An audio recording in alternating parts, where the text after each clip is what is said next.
Somos católicos para la gloria de Dios. Capítulo 26. Continuamos con las celebraciones de las fiestas católicas. El 1 de noviembre, Día de Todos los Santos. En el catolicismo, el Día de Todos los Santos, conmemoramos a los santos y la labor que ellos realizaron para ayudar a Dios en su ministerio. Los fieles católicos conmemoramos también a los fieles difuntos al día siguiente, el 2 de noviembre, día de oración, de indulgencias a favor de las almas benditas que están en el purgatorio. Y termina también el tiempo ordinario para dar comienzo al tiempo de Adviento y Navidad. El 8 de diciembre celebramos la fiesta de la Inmaculada Concepción de la Santísima Virgen María y nos vamos preparando para el nacimiento del niño Dios nuestro Salvador. La preparación y celebración de la Navidad tiene variantes y peculiaridades en cada una de las regiones del mundo. Esto se entiende fácilmente porque cada lugar tiene signos propios y elementos distintivos, como por ejemplo las posadas que tuvieron origen en México. En un santuario donde los frailes agustinos aprovecharon varios elementos para que los indígenas pudieran comprender mejor la Navidad. Predicaron a Cristo como el nuevo sol que libra del pecado y de la muerte. Como en aquella época estaban prohibidas las misas nocturnas, con excepción de la misa de Pascua de Resurrección y las que autorizaba el Papa, Fray Diego de Soria le solicitó un permiso para celebrar 9 misas en horario nocturno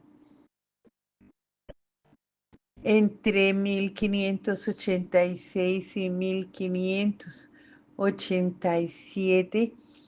Sixto V concedió la autorización para que entre el 16 y el 24 de diciembre se celebrara el novenario. Así la celebración de las posadas comenzó como un novenario de misas nocturnas. Por tratarse de un permiso especial, se le consideró un obsequio o regalo y se les llamó misas de aguinaldo.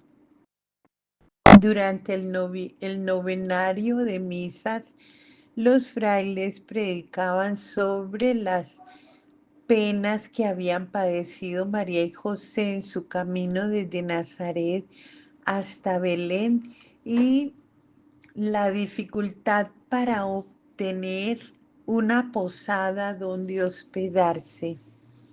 Después invitaban a los fieles a preparar el corazón para brindarle un sitio al niño Dios. Así las misas de aguinaldo comenzaron a recibir el nombre de posada. El ambiente festivo de las posadas hizo que la celebración de la misa en el interior se enriqueciera con elementos en el exterior. La imagen de los peregrinos y una procesión para acompañar a estos en su recorrido, las velas y las luces de bengala, el canto de la letanía en honor de María y el canto para pedir posada se incluía con el compartir de dulces y frutas, al que se le llamó también aguinaldo. A las posadas se fueron añadiendo otros elementos clásicos, bebidas y comidas, propias de cada lugar. Aunque consideramos algunos de origen muy mexicano, es fácil de entender tomando en cuenta que la cultura fue la que inventó el papel. Se usaban papeles de colores, se hacían piñatas con unas varillitas de madera, se decoraban varios artículos como ollas de barro y así se bautizó como pignata o piñata por la forma de la piña de pino. Esto pasaba en México, en otras en otros lugares hay otro tipo según la cultura y lo que se acostumbra a comer y compartir en dicha celebración.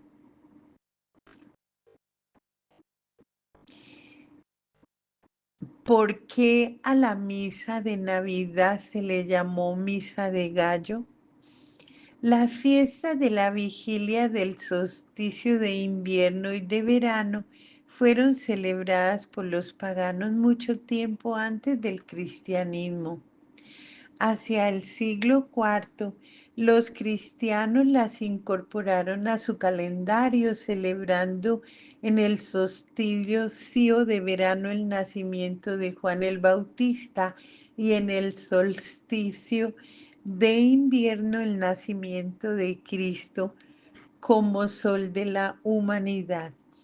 Así el solsticio de invierno con el que los días comienzan a ser más largos que las noches se considera tiempo apropiado para celebrar la Navidad porque Cristo con su luz vino a vencer la oscuridad.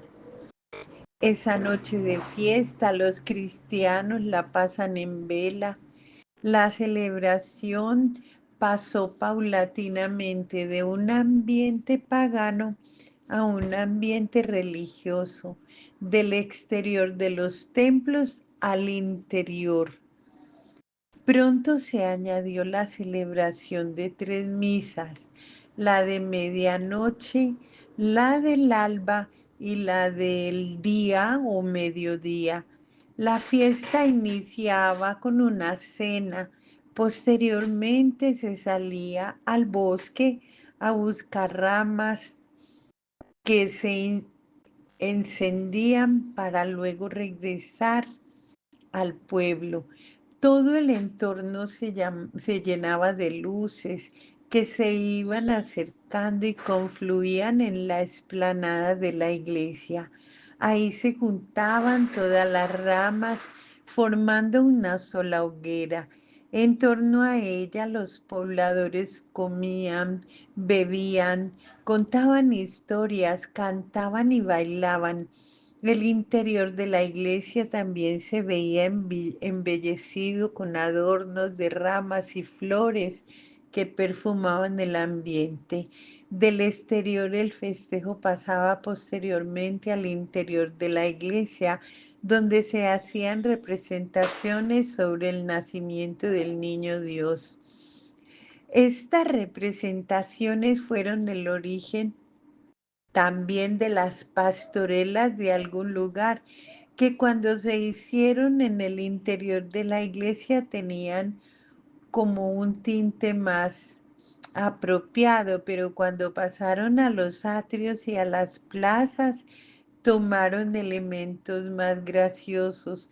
Era común que los fieles llevaran algunos pájaros en jaulas y al llegar el canto del Gloria se soltaban para que volaban libremente.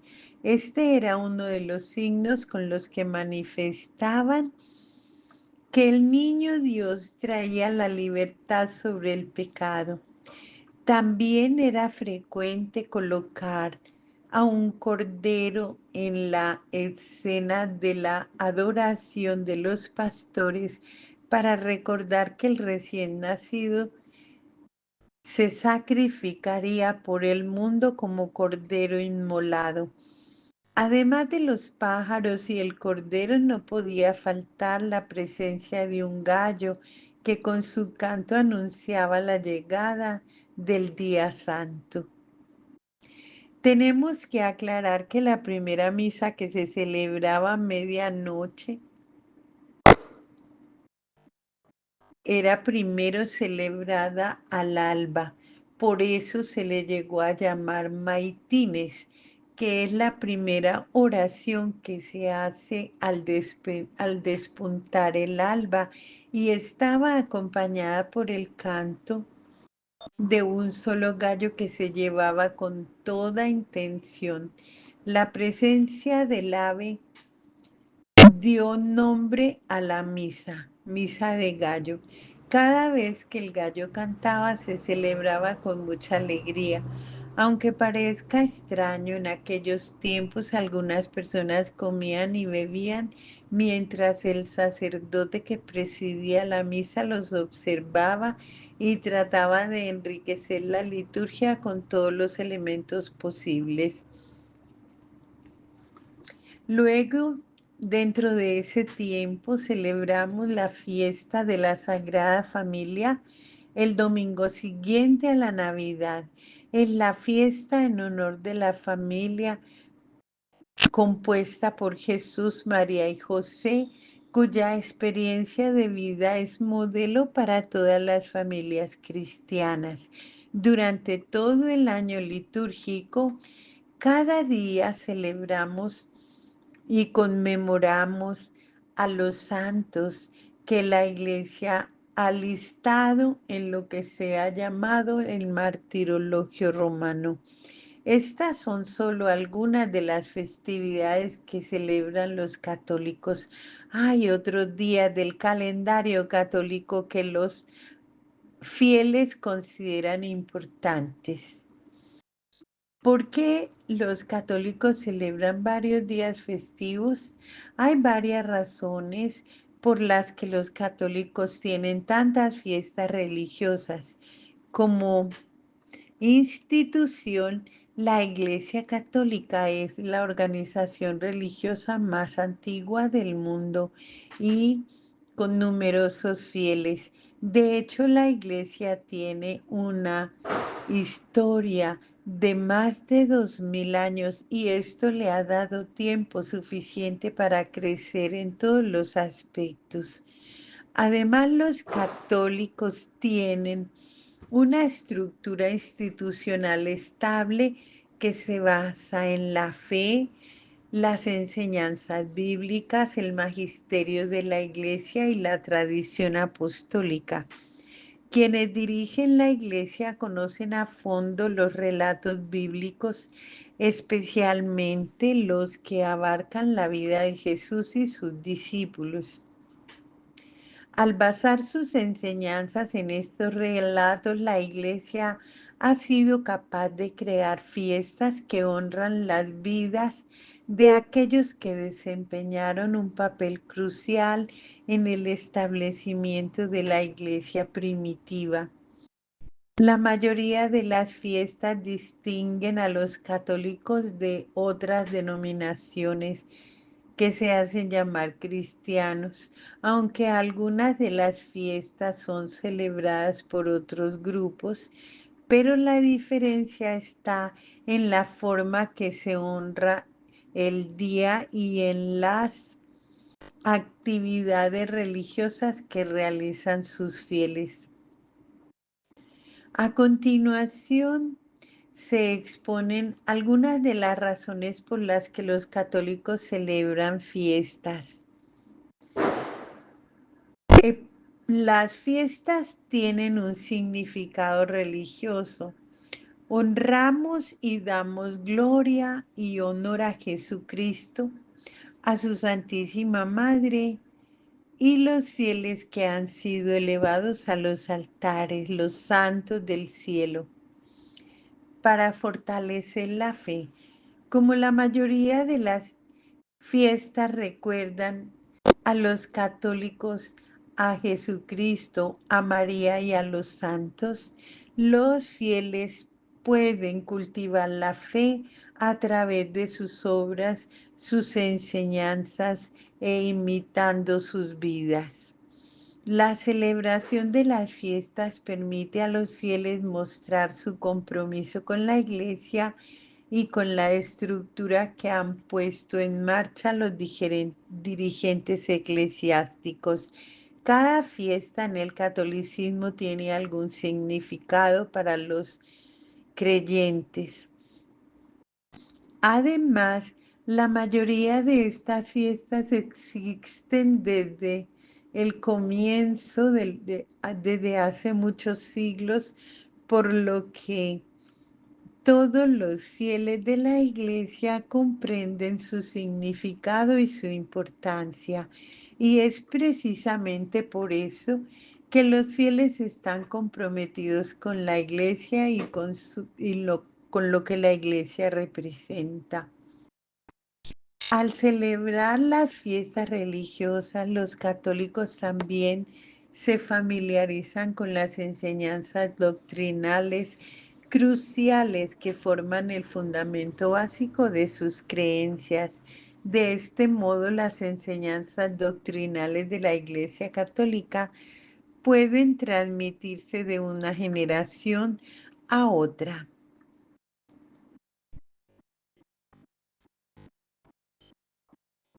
Es correcto vestir nuestro altar y colocarle imágenes. Cristo nació y fue niño, pero también murió por la humanidad en la cruz y resucitó, de tal manera que la imagen de Jesús que tenemos en nuestra casa nos recuerda que el Hijo de Dios se hizo hombre por nosotros. Aunque no tengamos ningún crucifijo o imagen de Jesús en nuestra casa, Dios está siempre con nosotros.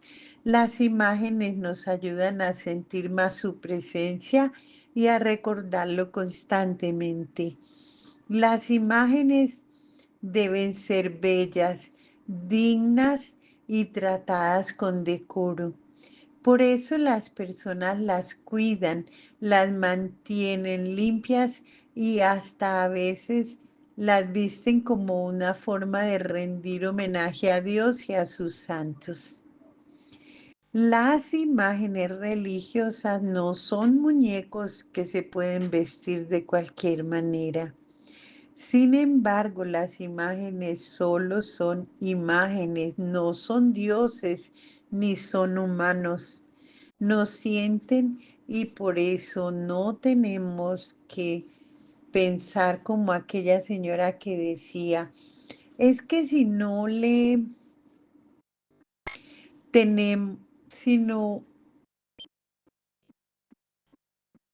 si no le pongo una ropita, va a tener frío nuestro Cristo. Cristo fue el modelo de vida para los santos, por muy ejemplar que sean para nosotros los santos, no debemos confundirnos y tampoco debemos disfrazar a Cristo de santo, por ejemplo, de San Francisco o de otro santo. Aprovechemos que las imágenes nos hacen sentir más su presencia, sintamos que Cristo es parte de nosotros y de nuestra familia, pero no caigamos en errores que desvíen nuestra fe y al mismo tiempo se conviertan en motivo para que los católicos seamos criticados como idólatras. Hay muchas celebraciones en el tiempo, en varios tiempos y algunas tienen significados. Por ejemplo, hay partes donde tienen como tradición compartir la rosca de Reyes. Veamos, su origen tiene lugar en Europa, donde la tarta o el pastel han formado parte de la alimentación de la época navideña. En muchas regiones, en Italia actualmente, se comparte en familia aquel pan llamado panetón. En algunas regiones de Francia existía la costumbre de compartir en las fiestas de fin de año una tarta o un pastel, especialmente en tiempo de Navidad. Se cocina el pastel en forma de tronco que nos recuerda al tronco de Jesé, tronco que en las profecías significa que Cristo será descendiente del rey David. En Bélgica se inició en el año 15 la costumbre de comer un pastel que llevaba en su interior una semilla escondida de algo, de haba, de garbanzo, de frijol, como símbolo de fertilidad. Esto se hacía el 6 de enero, 12 días después de la Navidad. Durante la fiesta, cada uno de los invitados tomaba una rebanada y a quien encontraba en su porción la semilla lo denominaban el rey del frijol o el rey del garbanzo, o también era el invitado de honor. También en Francia en el siglo XVI se adoptó la costumbre de comer un pan con forma octogonal que llevaba también escondido en su interior una semilla como símbolo de fertilidad. Así se escondieron también dentro del pan anillos, dedales e incluso pequeñas imágenes de porcelana del niño Dios. Con la influencia de esas tradiciones europeas, misioneros que llegaron a nuestro país incorporaron la rosca, esto es en México, en la celebración del 6 de enero. El agradable sabor del pan dulce hizo que se extendiera pronto su uso. Con el tiempo, la figurita del niño escondido recibió un nuevo significado al recordar que María y José ocultaron al niño para salvarlo de la matanza de inocentes que ordenó el rey Herodes. La rosca de reyes tiene la forma de una corona que se ofrece al niño Dios, reconociéndolo como el Rey de Reyes. Actualmente algunas regiones evocan las tradiciones europeas colocando en el interior de la rosca un anillo que anunciaba para la persona agraciada un próximo matrimonio, o un dedal que significaba un año más de soltería. ¿Por qué se obsequian huevos de Pascua? Existen muchos signos universales tomados de la naturaleza. El huevo se ha considerado por muchas culturas como un signo de vida, regeneración y transformación. Es también un signo de esperanza porque con un poco de espera, el huevo se convierte en una nueva criatura. Para algunas culturas como la china, griega y persa, el huevo es signo de la creación. Muchas culturas lo utilizaron como signo de la primavera. En el año 900 antes de Cristo se festejaba en China la fiesta del huevo rojo, con la que se recibía la primavera, regalando huevos pintados de rojo para desear bienestar y prosperidad. En la cena de Pascua judía era muy frecuente encontrar el huevo como signo de vida y renovación. Los cristianos utilizaron este elemento para significar la resurrección de Cristo y la nueva vida del cristiano. San Agustín decía que el huevo representa la resurrección de Cristo y recuerda la piedra que cubría el sepulcro. Así surgió la costumbre de comer huevos cocidos y decorados durante la Pascua. Posteriormente se hicieron huevos de caramelo o de chocolate para obsequiar a los niños. Finalmente se añadió al mundo infantil el conejo como signo de fecundidad y vida. Así es como en algunos lugares el conejo de Pascua esconde los huevos de dulce para que los niños los encuentren, significando con ello la necesidad de buscar con entusiasmo los caminos que conducen a Jesús y a la vida eterna. Algunas preguntas para resolver dudas. ¿Es malo el sexo? La sexualidad forma parte de la persona creada por Dios a su imagen y semejanza. Es un don y al mismo tiempo una responsabilidad, por lo que en su buen uso y compromiso está su virtud y en el abuso o irresponsabilidad su pecado.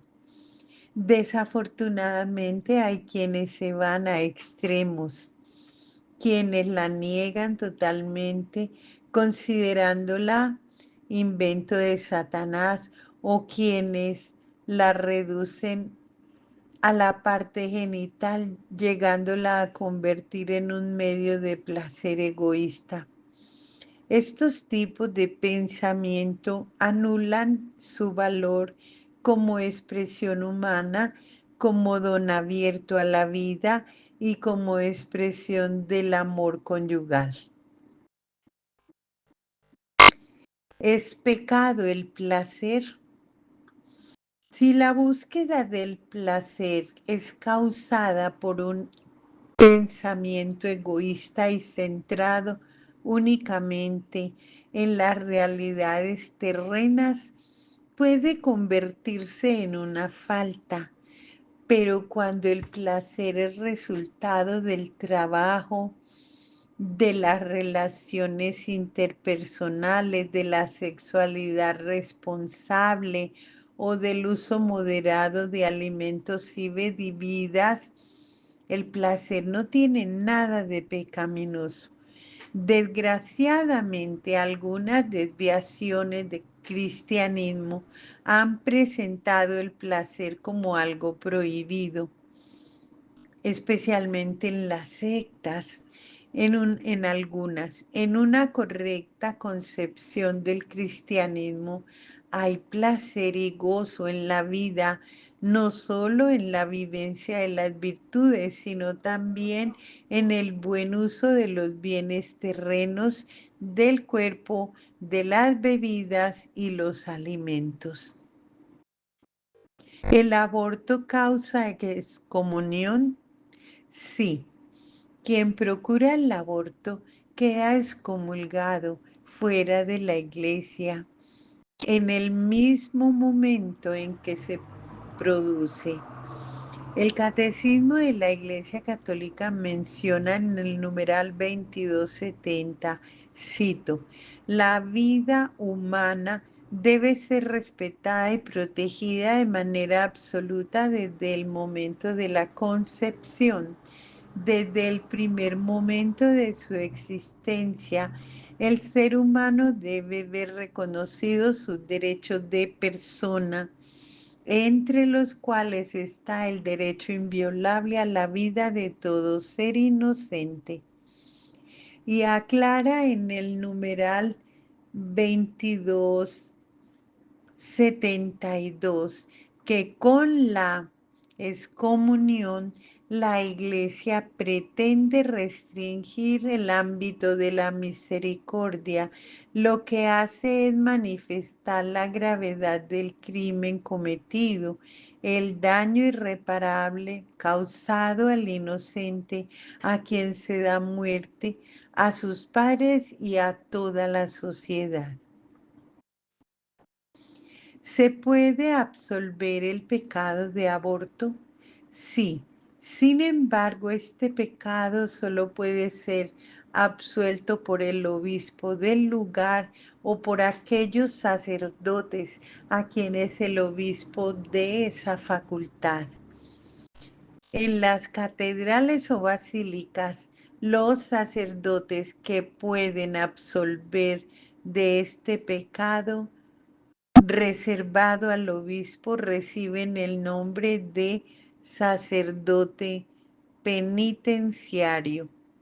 En el momento de recibir la absolución, las personas que han procurado o ayudado a cometer el aborto vuelven a ser acogidas dentro de la iglesia y se les levanta la excomunión. La iglesia rechaza a los homosexuales.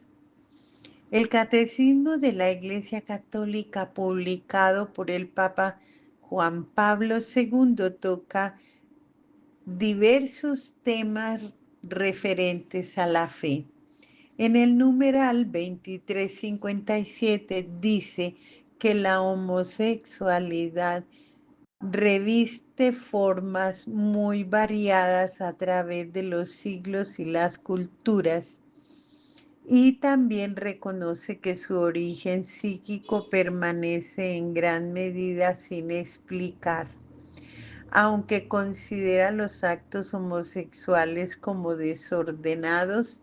En el numeral 2358 menciona que esa tendencia consiste para las personas con esa inclinación una auténtica prueba y dice: deben ser acogidos con respeto, compasión y delicadeza. Se evitará respecto a ellos todo signo de discriminación injusta. Estas personas están llamadas a realizar la voluntad de Dios en su vida y, si son cristianas, a unir al sacrificio del Señor las dificultades que pueden encontrar a causa de su condición. ¿Acepta la Iglesia el matrimonio entre homosexuales? Siguiendo la línea de las Sagradas Escrituras y la predicación de Cristo, la Iglesia considera el sacramento del matrimonio como la unión entre el hombre y la mujer. El libro del Génesis afirma: dejará el hombre a su padre y a su madre y se unirá a su mujer y serán los dos una sola carne. Y Cristo coincide. ¿No han oído que al principio Dios les hizo varón y hembra? Por eso dejará el hombre a padre y madre y se unirá a su mujer y serán los dos una sola carne. La palabra matrimonio procede etimológicamente de matris munium, oficio de madre, porque tiene relación con la tarea de concebir y educar a los hijos que por su propia naturaleza compete a la mujer. En su definición real, el matrimonio es la unión marital de un hombre y una mujer entre personas legítimas para formar una comunidad indivisa de vida. El libro del Génesis enseña que Dios creó a la persona humana, varón y mujer, con el encargo de procrear y de multiplicarse. Hombre y mujer los creó y los bendijo Dios diciéndoles: crezcan, multiplíquense y llenen la tierra. Génesis 1:28. Es entonces cuando Dios instituye el matrimonio y lo hace de modo principal para hablar,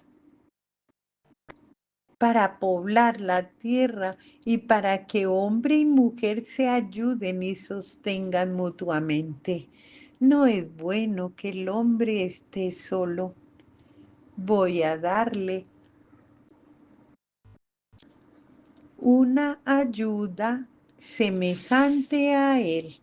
Génesis 2:18. En primer término, el fin del matrimonio es la procreación y la educación de los hijos. Y en segundo lugar, la ayuda mutua entre los esposos y su propio perfeccionamiento. Tomando en cuenta la institución del matrimonio y su finalidad en la Sagrada Escritura, así como su ratificación por parte de Cristo, la unión entre homosexuales no puede ser considerada de ninguna forma por la Iglesia como matrimonio ni como sacramento. ¿Qué es la lujuria? La lujuria es un deseo o un goce desordenado del placer sexual. El placer sexual es moralmente desordenado cuando es buscado por sí mismo, separado de las finalidades de procreación y unión. Catecismo de la Iglesia Católica, numeral 2351. Dicho de otra manera, es buscar el placer haciendo a un lado el amor verdadero. ¿Qué es el adulterio? Cuando una persona casada establece una relación sexual, aunque sea ocasional, comete adulterio. Según el número 2381 del Catecismo de la Iglesia Católica, el adulterio es injusticia. El que lo comete falta a sus compromisos, lesiona el vínculo matrimonial, quebranta el derecho del otro cónyuge y atenta contra la institución del matrimonio, violando el contrato que le da origen, compromete el bien de la generación humana y de los hijos que necesitan la unión estable de los padres. El adulterio impide recibir la comunión sacramental. ¿Qué piensa la Iglesia de la masturbación? El Catecismo de la Iglesia Católica dice en el número 2352: por masturbación se ha de entender la excitación voluntaria de los órganos genitales a fin de obtener un placer sexual. El uso deliberado de la facultad sexual fuera de las relaciones conyugales normales contradice su finalidad, sea cual fuere el motivo que lo determine. En ese caso, el goce sexual es buscado al margen de la relación sexual requerida por el orden moral, aquella relación que realiza el sentido íntegro de la mutua entrega y de la procreación humana en el contexto de un amor verdadero.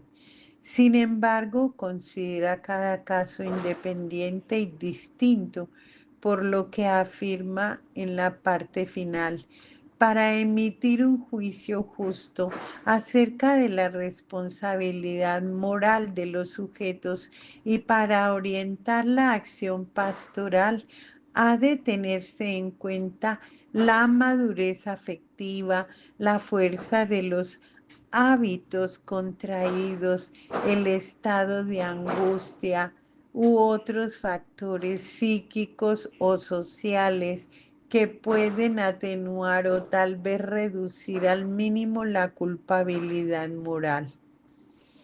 ¿Qué es la fornicación? El Catecismo de la Iglesia Católica en el numeral 2353 afirma: la fornicación es la unión carnal entre un hombre y una mujer fuera del matrimonio. Es gravemente contraria a la dignidad de las personas y de la sexualidad humana. Naturalmente ordenada está al bien de los esposos, así como a la generación y educación de los hijos. Además es un escándalo grave, es un mal ejemplo cuando hay de por medio corrupción de menores. ¿Aprueba la Iglesia la pornografía? El Catecismo de la Iglesia Católica en los puntos referentes a la sexualidad toca este tema en el número 2354. La pornografía consiste en dar a conocer actos sexuales reales o simulados que quedan fuera de la intimidad de los protagonistas, exhibiéndolos ante terceras personas de manera deliberada. Ofende a la castidad porque desnaturaliza la finalidad del acto sexual, atenta gravemente con la dignidad de quienes se dedican a ella, actores, comerciantes, público, pues cada uno viene a ser para el otro un objeto de placer rudimentario y de una ganancia ilícita. Introduce a unos y otros en la ilusión de un mundo ficticio. Es una falta grave. Las autoridades civiles deben impedir la producción y la distribución de material pornográfico. ¿Por qué ejercer o utilizar la prostitución es pecado? La Iglesia Católica manifiesta su postura claramente en el numeral 2355 del Catecismo de la Iglesia Católica publicado por Juan Pablo II. La prostitución atenta contra la dignidad de las personas que se prostituye, puesto que queda reducida al placer sexual que se saca de ella. El que paga peca gravemente contra sí mismo, quebranta la castidad a la que lo comprometió su bautismo y mancha su cuerpo que es templo del Espíritu Santo. La prostitución constituye una lacra social. Habitualmente afecta a las mujeres, pero también a los hombres, los niños y los adolescentes. Es siempre gravemente pecaminoso dedicarse a la prostitución, pero la miseria, el chantaje y la presión social pueden atenuar la imputabilidad de la falta. ¿Por qué la violación es pecado? La violación consiste en forzar o agredir con violencia la intimidad sexual de una persona. Atenta contra la justicia y la caridad. La violación lesiona profundamente el derecho de cada uno al respeto, a la libertad, a la integridad física y moral. Produce un daño grave que puede marcar a la víctima para toda la vida. Es siempre un acto intrínsecamente malo. Más grave todavía es la violación cometida por los padres, o es decir, incesto, o por educadores en el caso de niños que les están confiados. Este es el punto de vista de la Iglesia expresado en el número 2356 en el Catecismo. ¿Por qué la Iglesia no acepta los métodos anticonceptivos, pero sí acepta la regulación de la procreación? El Catecismo de la Iglesia Católica expone en el numeral 2366 que el matrimonio tiene que estar abierto a la transmisión de la vida.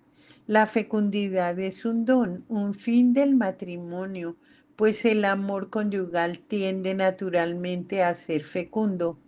El niño no viene de afuera a añadirse al amor mutuo de los esposos, brota del corazón mismo de este don recíproco, del cual es fruto y cumplimiento.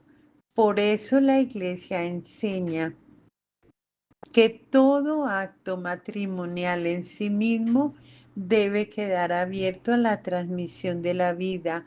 Esta doctrina está fundada sobre la inseparable conexión que Dios ha querido y que el hombre no puede romper por propia iniciativa entre los dos significados del acto conyugal, el significado unitivo y significado procreador. Por lo tanto, no son aceptados métodos anticonceptivos que se cierren a la transmisión de la vida. Sin embargo, esto no quiere decir que no se pueda regular la procreación, como lo dice el numeral 2367 del Catecismo. Un aspecto particular de la responsabilidad de la procreación se refiere a la regulación.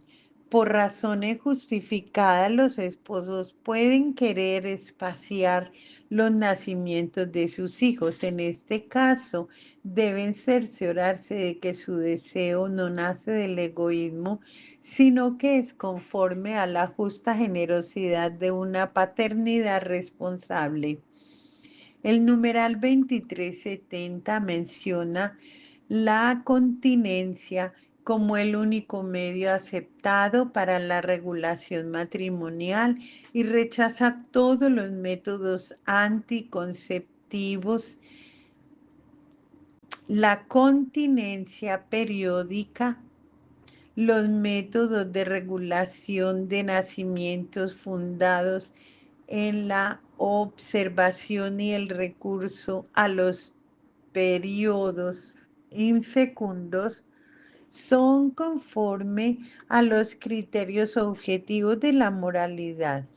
Estos métodos respetan el cuerpo de los esposos, fomentan el afecto entre ellos, favorecen la educación de una libertad auténtica. Por el contrario, es intrínsecamente mala toda acción que, en previsión del acto conyugal o en su realización en el desarrollo de sus consecuencias naturales, se proponga como fin o como medio hacer imposible la procreación. ¿Cuál es la postura de la Iglesia ante la eutanasia? La postura más clara está expresada en los números que van desde el 2276 al 2279 del Catecismo. Aquellos cuya vida se encuentra disminuida o debilitada tienen derecho a un respeto especial. Las personas enfermas o disminuidas deben ser atendidas para que lleven una vida tan normal como les sea posible. Cualesquiera que sean los motivos y los medios, la eutanasia directa consiste en poner fin a una vida humana. Dismi- Pueden ser personas disminuidas, enfermas o moribundas. Es moralmente inaceptable. Por tanto, una acción u omisión que provoca la muerte para suprimir el dolor constituye un homicidio gravemente contrario a la dignidad de la persona humana y al respeto del Dios vivo su creador. La interrupción de tratamientos médicos onerosos, peligrosos, extraordinarios o desproporcionados frente a los resultados puede ser legítima. Interrumpir esos tratamientos es rechazar el encarnizamiento terapéutico. Con esto no se pretende provocar la muerte, se acepta no poder impedirla. Las decisiones deben ser tomadas por el paciente si para ello tiene competencia y capacidad, sino por los que tienen los derechos legítimo del paciente. Aunque la muerte se considere inminente, los cuidados ordinarios debidos a una persona enferma no pueden ser legítimamente interrumpidos. El uso de analgésicos para aliviar los sufrimientos al moribundo, incluso con riesgo de abreviar sus días, puede ser moralmente conforme a la dignidad humana si la muerte es pretendida como fin, ni como fin ni como medio, sino solamente prevista y tolerada como inevitable. Los cuidados paliativos constituyen una forma privilegiada de la caridad desinteresada. Por esta razón deben ser alentados. ¿Qué piensa la Iglesia sobre el suicidio? El pensamiento sobre este tema tan delicado está expresado en el Catecismo de la Iglesia Católica en los números del 2280 al 2283. Cada cual es responsable de su vida frente a Dios que se la ha dado. Él sigue siendo su soberano dueño. Nosotros estamos obligados a recibirla con gratitud y a conservarla para su honor, para la salvación de nuestra alma. Somos administradores y no propietarios de la vida que Dios nos ha confiado. No disponemos de ella. El suicidio contradice la inclinación natural del ser humano a conservar y perpetuar su vida. Es gravemente contrario al justo amor de sí mismo. Ofende también al amor del prójimo porque rompe injustamente los lazos de solidaridad con las sociedades familiar, nacional y humana con los cuales estamos obligados. El suicidio es contrario al amor del Dios vivo.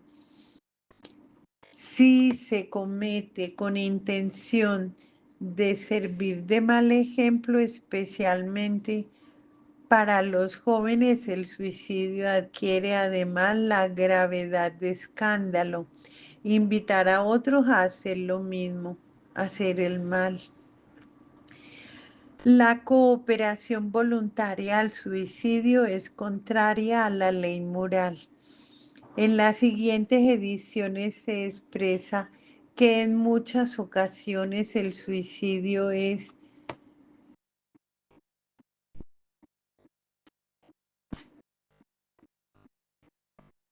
el suicida puede actuar sin libertad y por lo tanto la gravedad de su acto es menor.